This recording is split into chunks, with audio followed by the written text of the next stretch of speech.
E eu queria hoje ler o texto que se encontra em 2 Reis, capítulo 4, versículo 29 a 37. Eu queria ler esse texto da palavra de Deus com vocês. Diz assim: E ele disse a Geazi: cinge os teus lombos, toma o meu bordão na tua mão, e vai, se encontrares alguém, não o saúdes, e se alguém te saudar, não lhe respondas, e põe o meu bordão sobre o rosto do menino. Porém disse a mãe do menino: vive o Senhor e vive a tua alma, que não te hei de deixar. Então ele se levantou e a seguiu. E Geazi passou adiante deles, e pôs o bordão sobre o rosto do menino. Porém havia nele nem voz nem sentido. E voltou a encontrar-se com ele, e lhe trouxe aviso, dizendo: o menino não despertou. Chegando Eliseu àquela casa, eis que o menino jazia morto sobre a sua cama. Então entrou ele, fechou a porta sobre eles ambos e orou ao Senhor. E subiu à cama, deitou-se sobre o menino, e pondo sua boca sobre a boca dele, os seus olhos sobre os olhos dele, e as suas mãos sobre as mãos dele, se estendeu sobre ele, e a carne do menino aqueceu.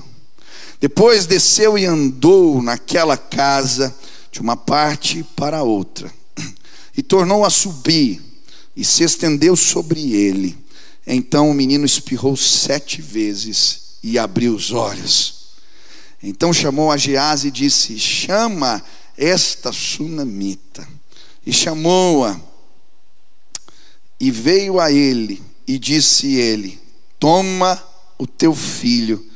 E entrou ela e se prostrou aos seus pés, e se inclinou à terra, e tomou o seu filho e saiu. Só o Espírito de Deus pode trazer vida. Só Ele pode despertar dos mortos. Avivamento é um despertamento que vem da parte do Senhor. Quantos creem nisso? Eu creio.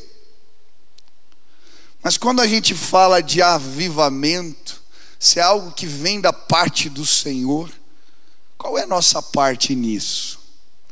E hoje eu queria falar sobre cajados que não funcionam. O título da mensagem de hoje é Cajados que não funcionam. E a história aqui é interessante.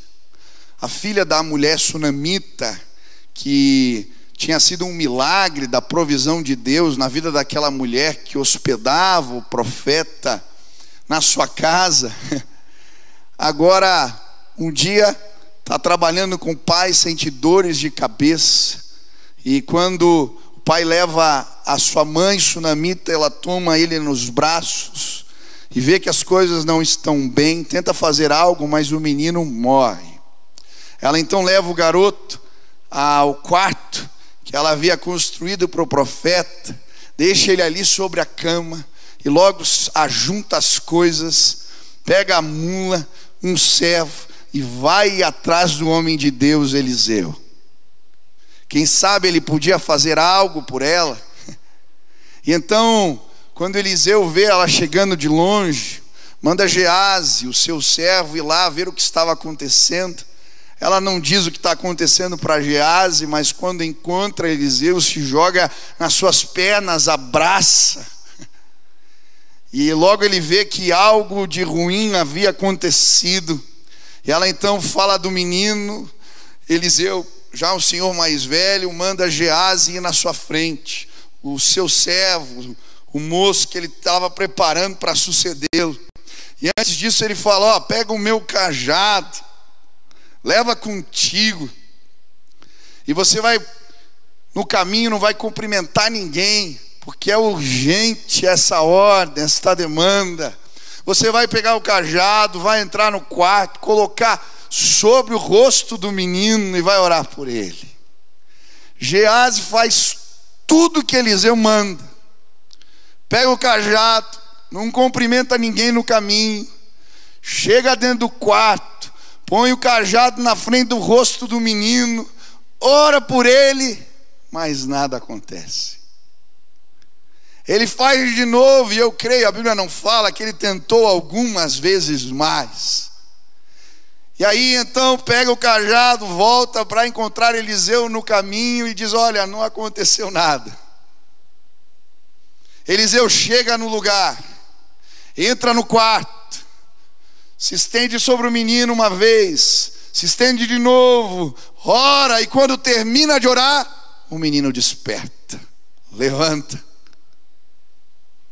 E quando eu li esse texto, a pergunta que eu fiz: por que o cajado na mão de Geazi não funcionou, mas na mão de Eliseu funcionou?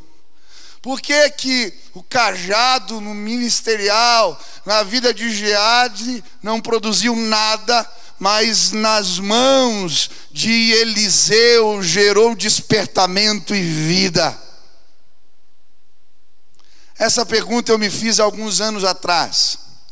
Eu estava começando a caminhar com Jesus, tinha 17 anos, e um dia uma moça veio pedir para nós orarmos por uma amiga. Eu estava no culto, e eu chamei meus amigos para nós orarmos por aquela menina. E quando nós oramos, levamos ali numa sala, numa situação complicada. Quando começamos a orar por aquela moça, ela ficou possessa. Eu lembro direitinho que em determinado momento ela caiu no chão e ela parecia morta. A gente orava, a gente falava, não respondia. E nós éramos meninos assim, começo da caminhada, fomos chamar ajuda. E entrou um pastor e orou e nada aconteceu. Entrou outro pastor, orou e nada aconteceu. E já estava nos que o 7º, 8º e a menina não ficava boa. E de repente entra um menino, um pastor jovem na sala, era muito jovem. E eu lembro que naquele momento eu estava assim de joelhos orando pela menina ali do lado, e ele entra e fala: pode parar. Eu falei: que cara arrogante. Pode parar. Você não precisa insistir. Falou bem assim: não precisa insistir, sai daí. O rapaz faz uma oração de 1 minuto. E a menina abre os olhos, fica boa, liberta na nossa frente. Eu lembro que eu saí daquela sala revoltado. Como assim? Eu orei igual, eu não falei nada de diferente. O que aconteceu? Esse cara entrou aqui em 1 minuto, o demônio saiu e eu fiquei aqui um tempão. Que negócio é esse? E naquele dia o Espírito Santo começou a me apresentar alguns valores que envolvem a autoridade espiritual. O cajado vai funcionar na tua mão, irmão, em nome de Jesus. Deus vai nos entregar cajados, ministérios, funções, mas nas nossas mãos vai já haver vida e despertamento em nome de Jesus. Por que que na mão de alguns, em alguns ministérios, existe vida? Eu não sei se você já se perguntou assim. A pregação é parecida. Uma gera vida, a outra não gera nada. O conselho é parecido. Um muda uma vida, outro não muda. Hoje eu quero falar dos cajados quebrados. O sermão que não traz vida, o conselho que não muda a história, a oração que não passa do teto, o jejum que não funciona, porque muitas vezes o cajado ministerial na nossa vida não produz o efeito que Deus quer que produza. Avivamento tem a ver com serviço. Quantos querem servir ao próximo? Você precisa do cajado que gera vida na tua mão, em nome de Jesus. Hoje eu quero explicar por que algumas vezes os cajados não funcionam, não geram vida no nosso ministério, quando servimos pessoas. Por que o cajado ministerial não gerava vida nas mãos de Geazi? Primeira lição, presta atenção aqui, ó. Esse sermão pode mudar a tua vida. Quantos creem nisso? Primeira lição: não gera vida quando menosprezamos a unção. Geazi menosprezou a busca pela unção de Deus. E sabe, nós podemos emprestar o cajado, nós podemos emprestar modelos, nós podemos emprestar moldes, estilos, performance, até conhecimento, mas não tem como emprestar unção. Ministério não tem a ver com posição. Ministério não tem a ver com função. Ministério é a autoridade delegada pelo Espírito de Deus. Por mais que Geazi usasse o cajado de Eliseu, não gerava vida. Eu, na minha caminhada, já preguei sermão dos outros. Você que é pastor, às vezes você deixa eu pegar. Frustrante. Não, o sermão estava muito lindo. A gente pode emprestar o cajado, mas não empresta unção.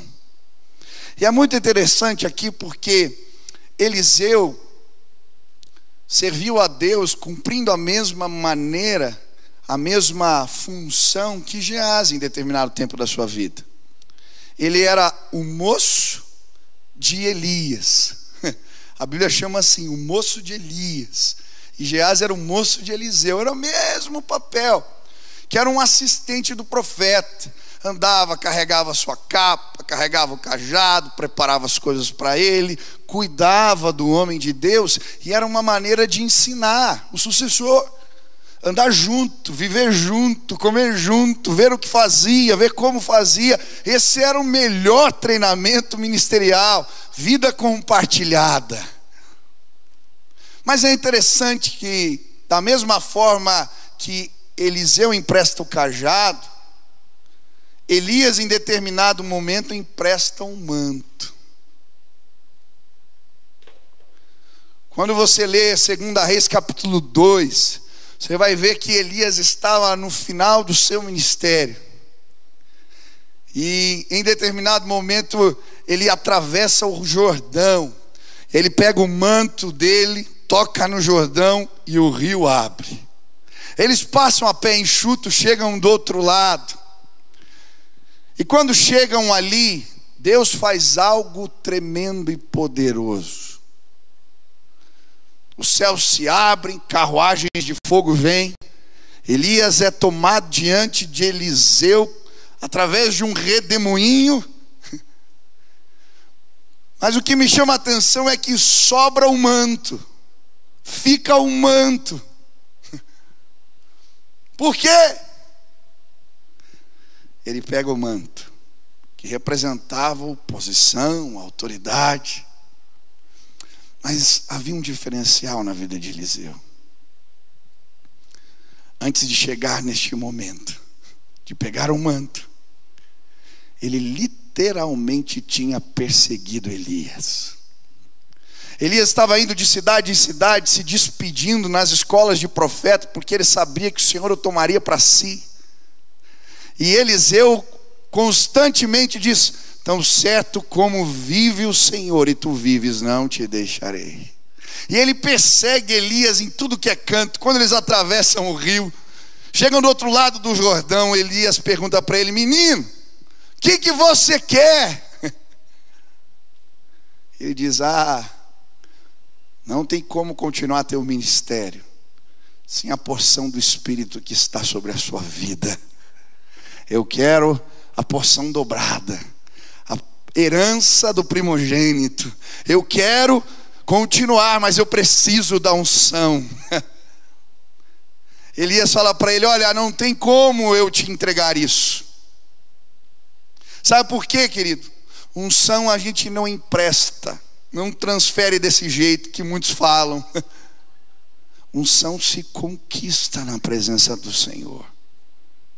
Se você ver as carruagens de fogo, Deus fez o que você pediu. Quando Elias é tomado, ele enxerga e diz: cavaleiros do meu Senhor.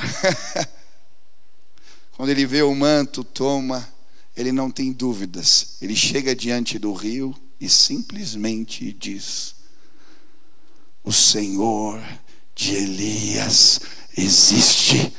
Quando ele toca no rio, as águas se abrem. Quando ele atravessa e chega do outro lado, todos sabiam, não era apenas um cajado, não era mais um manto, não era uma posição.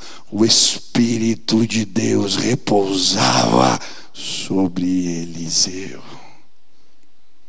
Hoje eu vim dizer para você: não menospreze a unção do Espírito. A valorize, a procure, a persiga, a busque com todas as suas forças, e o cajado vai funcionar, e a glória de Deus vai se manifestar.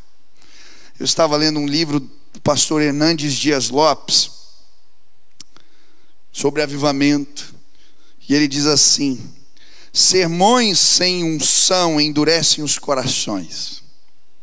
Ele cita um autor que diz: homens mortos tiram de si sermões mortos, e sermões mortos matam. Sermões sem vida são como bastão profético nas mãos de Gease. Não tem nenhum poder, não ressuscitam os mortos. Assim também, pregação sem oração e sem unção gera morte. E a igreja onde a morte está presente precisa ser avivada. Muitas vezes temos nos púlpitos gigantes do saber, mas pigmeus no recôndito da oração. Que coisa linda!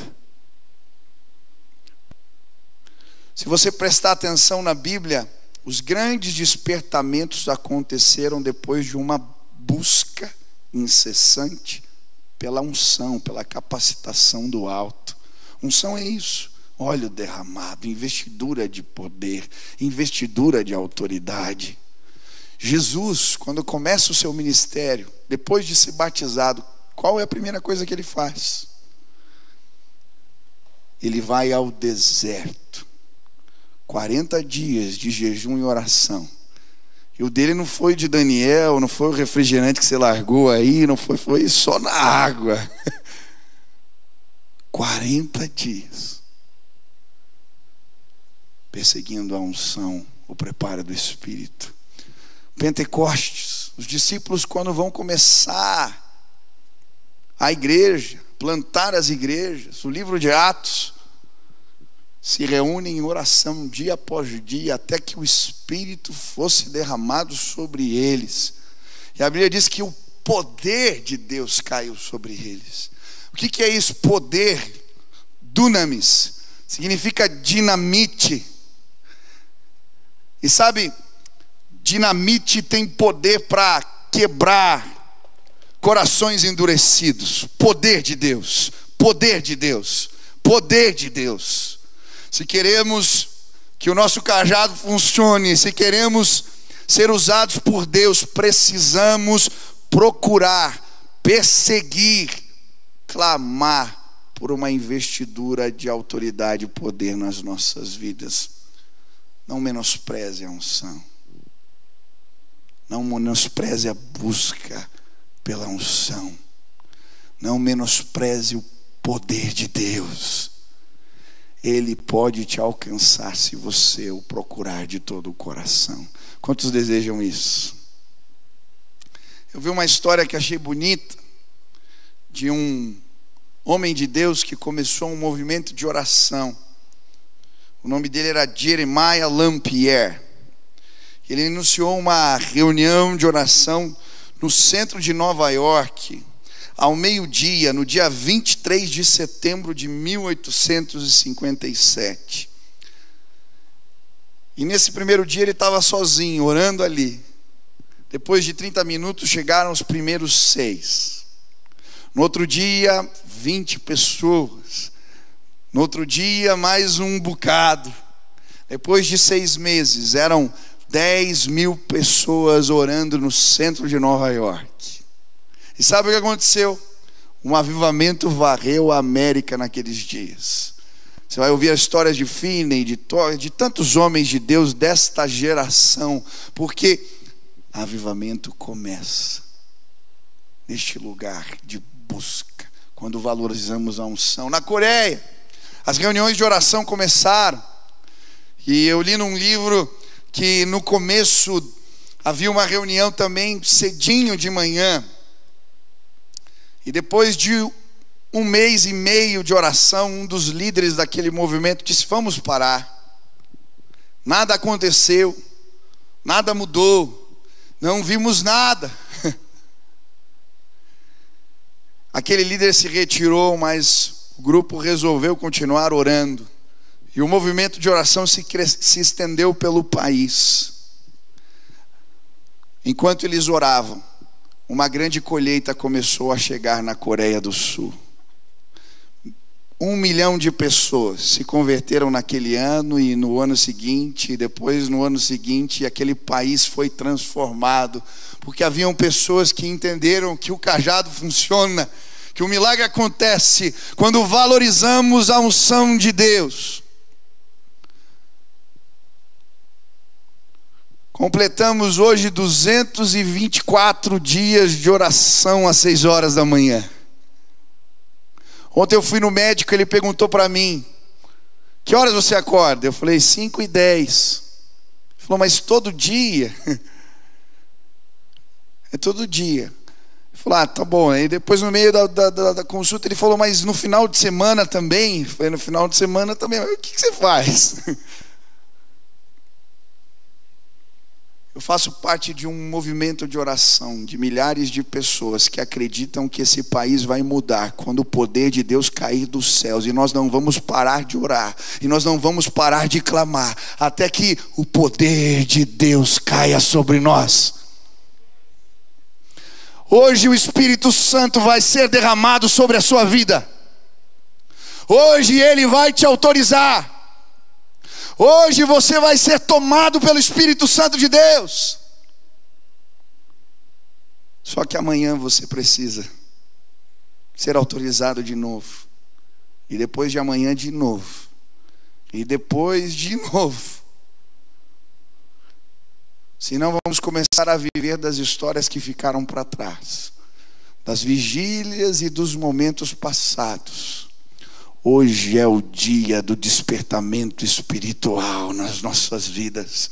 Deus quer restaurar na igreja, buscar pelo Senhor, pela unção, pelo poder do Espírito. Quantos querem mais de Deus? Quero te desafiar a fazer algo agora. Fique de pé no seu lugar.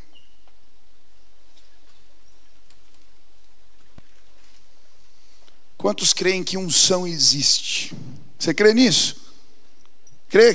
Quantos querem falar em glória a Deus só para ouvir aí? Então tá bom.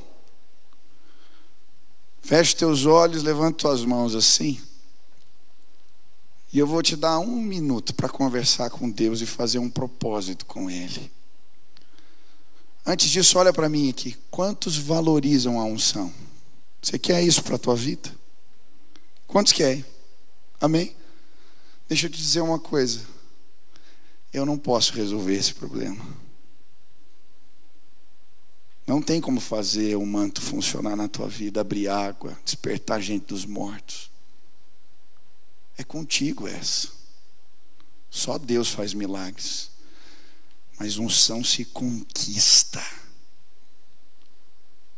Hoje eu quero que você feche os teus olhos e faça o teu compromisso com Deus.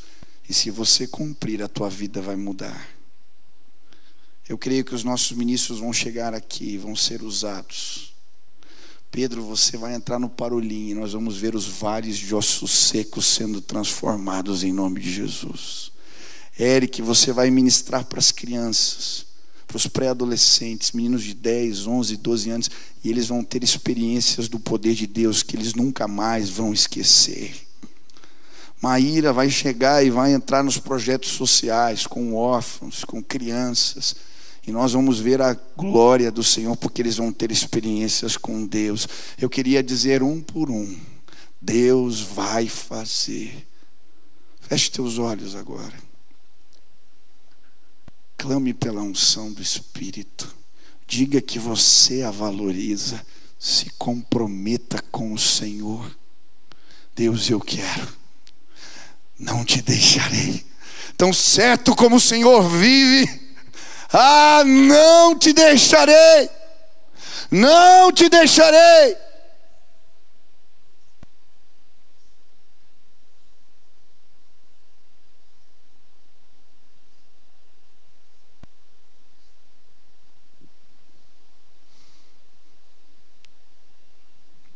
Faça compromissos com Deus. Senhor, perdemos a fé. Muitos de nós deixamos de crer que o Senhor faz milagres, que as coisas acontecem, que podemos orar pelos outros e as coisas acontecem, porque os nossos cajados não funcionam. Menosprezamos a unção. Mas hoje, Deus, queremos declarar que não queremos ser líderes como Geazi. Queremos ser líderes como Eliseu, que perseguiam tudo o que o Senhor tinha para eles. Por isso agora eu quero clamar: vê com bons olhos os votos que os meus irmãos estão firmando na sua presença. E agora, derrama da autoridade espiritual e da unção no meio do teu povo, no meio da igreja, e que eles possam ser usados. Que haja palavra de sabedoria, palavra de conhecimento, que eles orem, pessoas sejam curadas, que eles possam pregar o evangelho cheio de autoridade, com brilho nos olhos, falar do amor de Deus, pregar e terem certeza que o Senhor é por eles, expulsarem espíritos malignos, declararem salvação, verem restauração nas suas casas. Hoje derrama uma investidura de poder sobre a vida dos meus irmãos. Em nome de Jesus. Amém. Você pode aplaudir a Jesus. Aleluia. Senta. Capítulo 5, versículo 20. Então Geazi, servo de Eliseu, homem de Deus, disse: eis que meu senhor poupou a este sírio Naamã, não recebendo da sua mão alguma coisa do que trazia, porém, tão certo como vive o Senhor, que hei de correr atrás dele e receber dele alguma coisa. Segundo motivo, porque o cajado nas mãos de Geazi não funcionava. Ele servia aos altares do coração.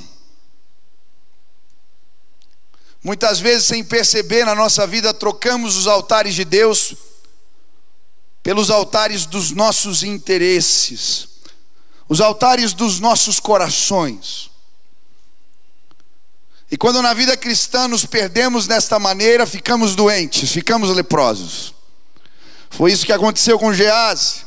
Um dia bate na porta de Eliseu, um comandante famoso naqueles dias, Naamã. Ele estava inteiro leproso. Uma menina que trabalhava na sua casa havia dito que havia um homem de Deus, que era usado pelo Senhor, que podia fazer algo por ele.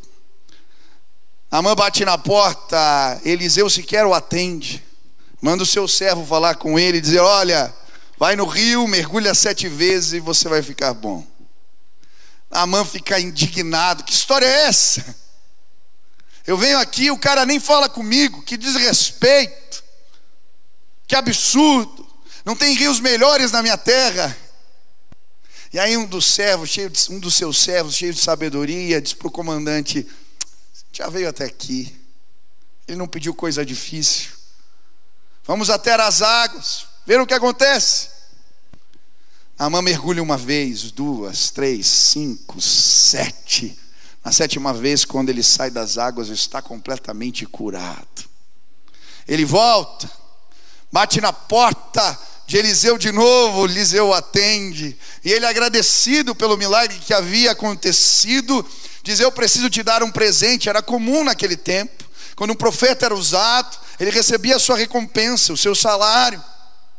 E ele então diz: eu quero te presentear. E ele era um homem rico, cheio de recursos, se dispõe a fazê-lo, mas Eliseu diz: não quero nada. E aquele homem então pede uma porção da terra de Israel, porque naquele tempo eles acreditavam que o Deus era o Deus da terra.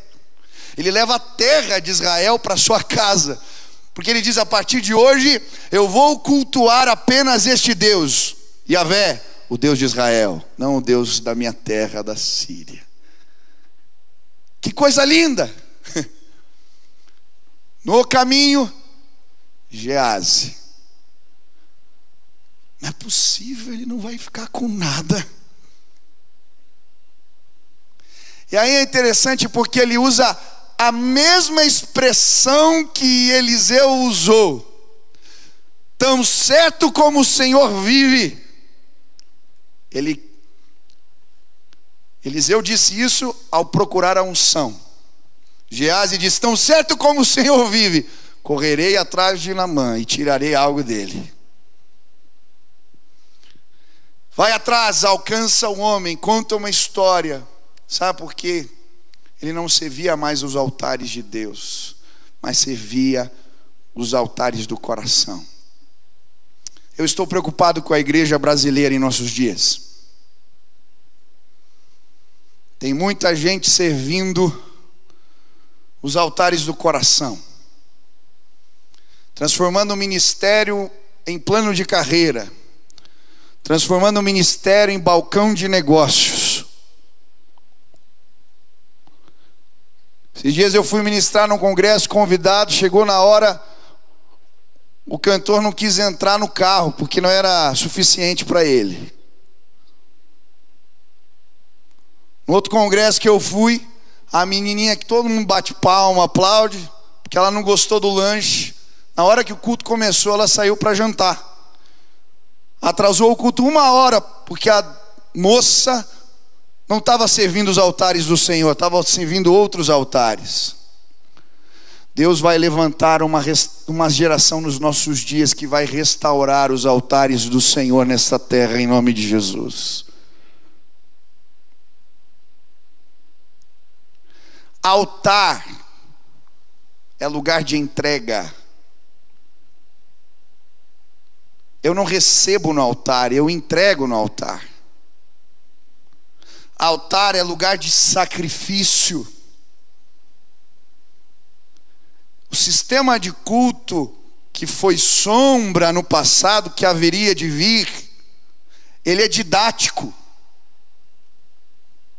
Culto é lugar de oferta, de oferenda, de entrega.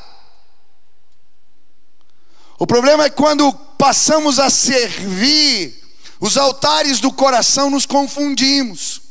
E quando lideranças começam a nos ensinar a fazê-lo, ficamos confusos. É por isso que tem gente se afastando do evangelho quando o milagre não acontece, quando a oração não é respondida, quando o que quer não funciona, quando o namorado está pedindo para Deus não dá certo. Por quê? Ele não está servindo a Deus, ele está usando o altar de Deus para algo. E se não tomarmos cuidado, é tão sutil, que quando vemos, paramos de servir no altar, mas começamos a usar o altar. A busca pelo reconhecimento, a busca pelo poder, a busca por respostas. E não tem problema você pedir nada ao Senhor, muito pelo contrário, Ele é seu Pai. Peça o que você deseja, Ele tem prazer em nos abençoar, não há problema nisso. Mas muitas vezes, sem perceber, somos influenciados.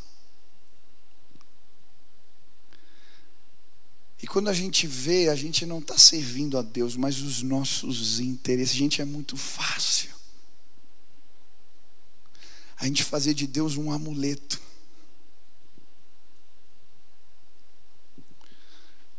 Se as coisas estiverem difíceis, nós vamos continuar entregando no altar. É interessante porque nesse mesmo texto você vê Geazi, mas você vê a mulher sunamita, generosa. Quando vê o profeta, lhe dá pão, depois constrói um recanto na sua casa para abrigá-lo. Quando Geazi vem perguntar o que ela quer, se ela quer o favor do rei, se ela quer o auxílio do exército, se ela quer alguma coisa, ela diz: não quero nada. Aí Deus a abençoa, lhe dá um filho. E é interessante porque Deus faz um milagre na sua casa, e a Bíblia vai nos contar em 2 Reis capítulo 8, que em determinado momento Geazi está diante do rei, e o rei pede para ele contar as histórias de Eliseu, o que Deus fazia, os milagres. E ele está contando essa história. Tinha um menino que morreu, Eliseu foi lá, subiu em cima dele, soprou e fez a coisa, ele ressuscitou.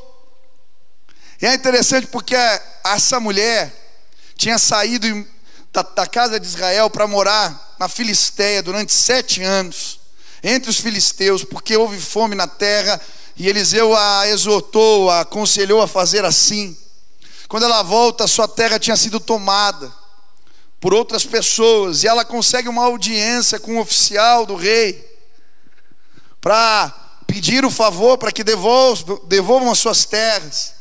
Mas quando ela chega, quem que está diante do altar? Perdão, diante do rei?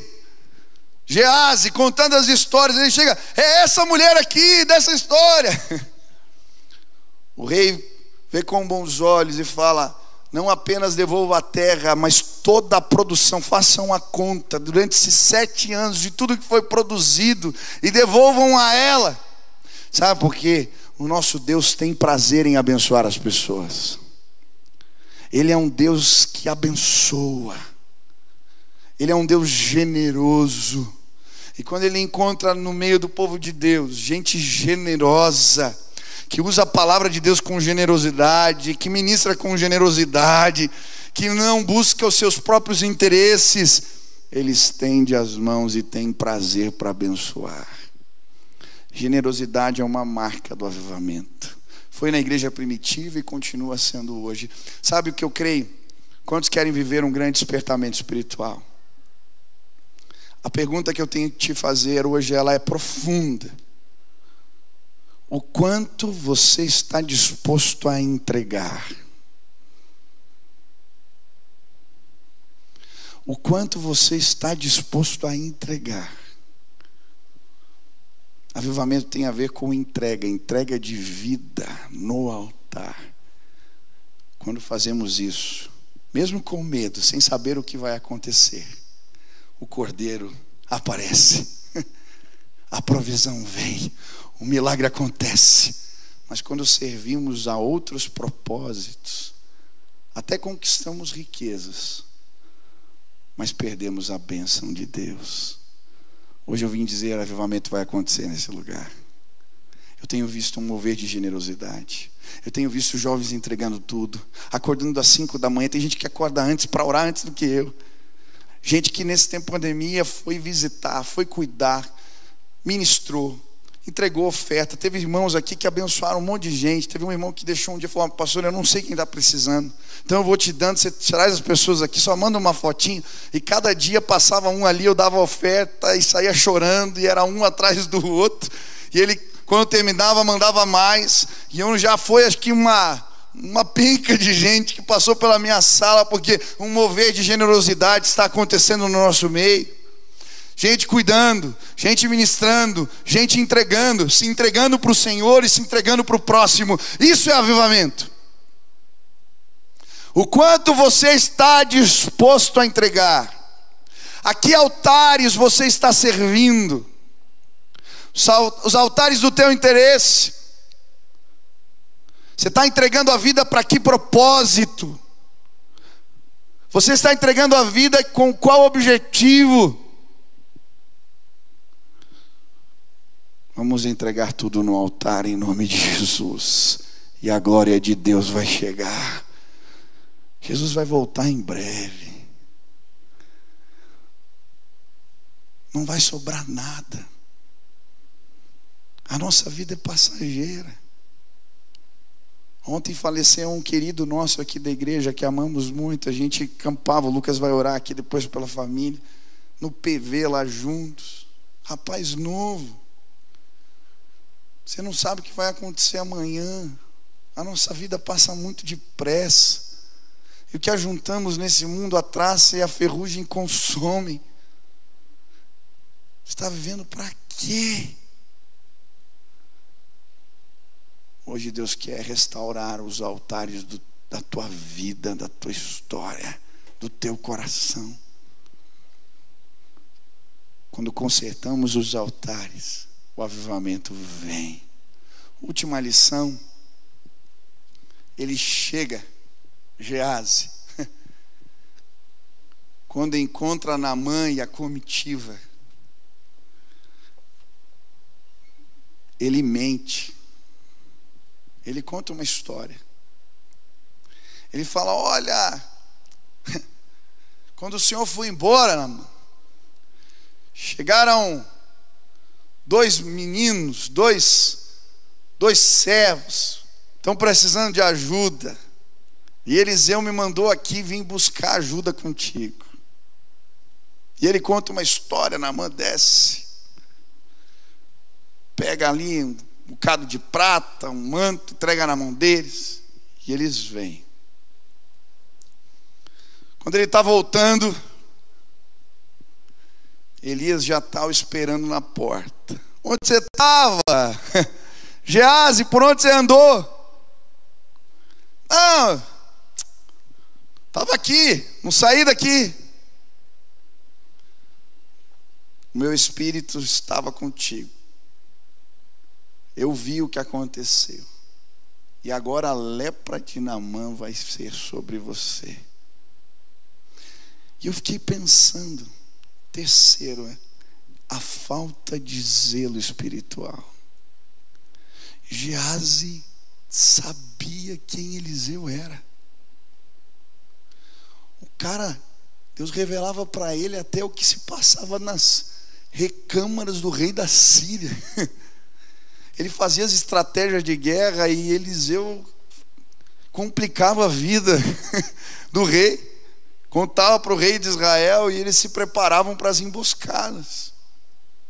Ele tinha visto aquele homem fazer coisas impressionantes, porque o cajado dele funcionava. Ele tinha visto machado flutuar, panela com veneno, comida envenenada ser limpa. Ele tinha visto. Mas em algum momento ele achou que era possível enganar a Deus. Ele perdeu o zelo, o respeito, o temor pelas coisas do Senhor. Sabe, muitas vezes, sem perceber, começamos a servir em altares errados. E devagarinho a gente vai perdendo completamente o zelo, o respeito pelas coisas de Deus. Eu estava lendo aquele texto na Bíblia, quando Jesus pega o chicote, entra no templo e quebra e manda todo mundo embora. E eu nunca tinha reparado, foi um irmão que comentou comigo, num encontro essa semana que a gente teve, fazendo um devocional. Ele falou: presta atenção no texto, Jesus faz o chicote, diz o texto. E eu nunca tinha reparado. Quando ele manda os vendedores embora, ele faz o chicote. E o texto diz que ele vai antes, ele vê o que acontece no dia seguinte. Ou seja, não foi o ímpeto. Eu sempre achei que Jesus chegou lá, viu aquilo, ficou com raiva e quebrou tudo. Ele planejou, ele fez o chicote. E ele diz: o zelo pela casa de Deus me consumirá. Profecia cumprida. O que ele estava fazendo? Transformando a igreja de novo em casa de oração para todos os povos. Zelo, respeito, temor. Avivamento tem a ver com um respeito, com um zelo, com um temor em relação às coisas de Deus tão grande, que isso nos consome. Eu não vou roubar a Deus. Eu não vou entrar na presença dele de qualquer jeito. A minha vida, nós somos o templo do Espírito agora. O zelo pela casa de Deus me consumirá. O Espírito de Deus habita em você. Como é que está essa casa? O teu negócio pertence ao Senhor. Se você levar ele para passear lá dentro, como é que está? A tua casa foi consagrada, dedicada. Nós não cremos, não acreditamos no juízo de Deus, não acreditamos no temor, ou minimizamos, ou relativizamos, perdemos o respeito.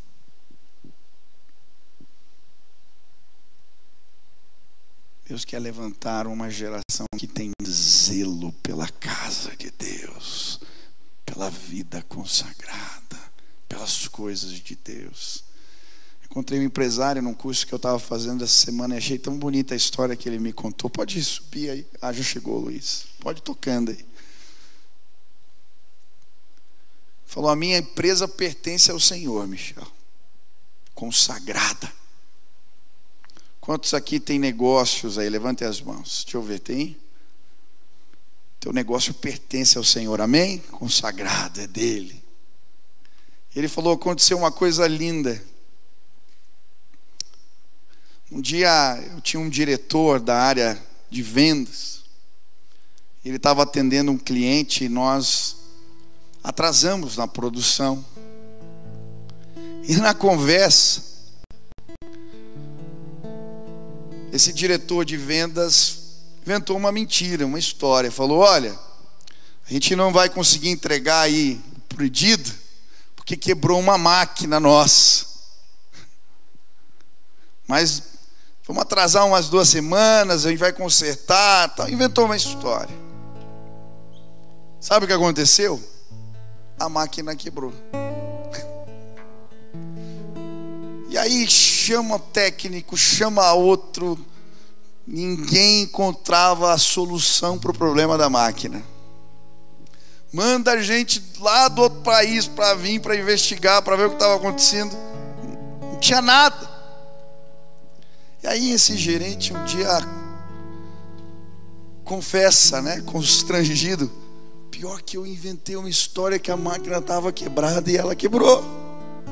E ele fala para um colega de trabalho que é crente. Fala: o que você fez? Você mentiu? Então vem cá, essa empresa pertence ao Senhor. Eles vão até a máquina. Ele falou: Michel, eu estava junto, eu vi. Ele manda ele orar pedindo perdão, se arrependendo. Eles oram dizendo: Deus, consagramos mais uma vez essa máquina ao Senhor. Terminam de orar, pedem perdão. Ele manda ligar a máquina começa a funcionar. Sabe por que o cajado não funciona? A máquina não funciona. O casamento não vai bem. As coisas não vão para frente. O ministério, o cajado. Falta zelo pela casa. Ah, uma mentira. É um filminho aqui mais apimentado. Não tem problema. Você é morada do Espírito Santo de Deus. Teu negócio pertence ao Senhor. Zelo. Quando o zelo do Senhor nos consumir, quando os altares do coração forem restaurados, quando a busca pela unção e pelo poder de Deus tomar conta, funcionar, os milagres vão vir, vai tocar, vai mexer, vai ter autoridade. Deus vai nos usar neste avivamento, vai usar você. Nós vamos entrar nos vales de ossos secos e declarar que a salvação chegou em Jesus. O Espírito vai pôr em ordem. Nós vamos reconstruir esse país, nós vamos recomeçar. Nós vamos sair da crise, vamos nos levantar mais fortes. Nós vamos declarar que há esperança lá fora, que as pessoas podem crer. Vamos nos levantar sim. Jesus é o Senhor do Brasil. Deus está fazendo algo novo em nossos dias. A unção de Deus vai cair sobre a sua vida. Ele vai te mostrar os altares que estão trocados, Ele vai te mostrar o zelo que foi perdido, Ele vai incutir dentro de nós a busca pela presença, pessoas desejosas por Deus, pessoas que querem mais da parte do Senhor. O fogo do Senhor vai arder nos nossos corações, seremos conhecidos pelo brilho dos olhos, seremos conhecidos pelo jeito de andar, de falar, pela generosidade que existe em nosso meio, seremos conhecidos pelo amor, seremos conhecidos por aqueles que entregam e entregam tudo, vivem para Ele, vivem para Ele. Eu quero viver e morrer para o meu Senhor. Eu quero entregar tudo até o último fôlego de vida. Eu quero entregar meus recursos, eu quero entregar minha casa, eu quero entregar meus negócios, eu quero entregar todas as minhas forças no altar. Ele merece toda a honra, toda a glória, todo o louvor. Ele merece as nossas músicas, Ele merece as nossas poesias, Ele merece o nosso levantar, o nosso deitar. Ele merece que consagremos o nosso respirar. Ele merece. Ele é o Rei da glória, Ele é o Senhor dos senhores. Ele está assentado sobre o trono, sobre a sua palavra. As estrelas se submetem, anjos, principados, demônios, autoridades. Não há quem possa contra o nosso Deus. Se Deus é por nós, quem será contra nós? Se Deus é por nós, quem será contra nós? Se Deus é por nós. Vamos pegar o cajado, aquilo que Ele confiou nas nossas mãos. Vamos olhar para o doente, para o morto, e vamos declarar: a vida de Deus chegou. Hoje eu quero estender minhas mãos e declarar sobre esta terra, este tempo de morte, este tempo de crise, eu quero andar, eu quero declarar: a vida de Deus chegou. Despertamento espiritual, despertamento, unção de Deus. Nós vamos entrar nos vales, nós vamos entrar nos hospitais, nós vamos andar e declarar: há poder no nome de Jesus, há poder no nome de Jesus, há poder. Eu creio, Ele está voltando.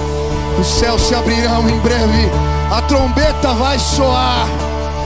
Num piscar de olhos, todos verão: Ele é Deus, Ele é Deus. Eu quero estar preparado, eu quero apresentar as minhas ofertas. Eu quero dizer: entreguei tudo no altar, entreguei tudo, tudo. Oh Pai,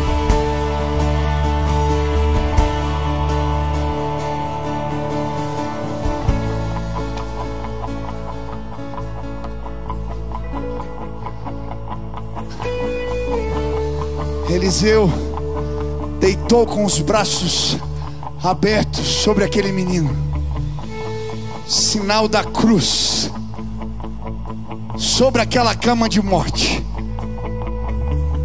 Ele não sabia, mas ele representava o que viria. A morte de Jesus, a cruz do Calvário, trouxe fôlego de vida. Quando ele entra na casa de Jairo, o sacerdote, num tempo onde as lideranças espirituais não acreditavam em mais nada, Jairo foi procurar a Jesus, foi procurá-lo e levar para sua casa, porque sua filha havia morrido. Quando ele entra, Ele diz: Talita cumi, menina, levanta. O nome Talita significa pura como a sua devoção. Talita também significa menina, mas o nome pura como a sua devoção. Ele foi na casa do sacerdote para declarar: eu vim restaurar a devoção no meio da minha igreja. Eu vim restaurar. Menina, levanta. Menino, levanta. Povo de Deus, se coloquem de pé. Deus vai restaurar todas as coisas em nossos dias. Jesus vai entrar na casa das lideranças desta terra, lideranças espirituais. Hoje Ele está dizendo: levanta e anda em nome de Jesus. Hoje Ele está dizendo para você: a morte foi embora, cessou, a vida chegou. Hoje eu vim declarar: o Espírito de vida está em você. Que a morte cesse, que ela acabe, que o poder de Deus venha sobre nós. Desperta em nome de Jesus. Levanta em nome de Jesus. Anda. O cajado está na tua mão. Você pode orar pelos enfermos, expulsar demônios. Você pode pregar o Evangelho. O poder de Deus foi derramado sobre mim e sobre você. Nós podemos todas as coisas naquele que nos fortalece.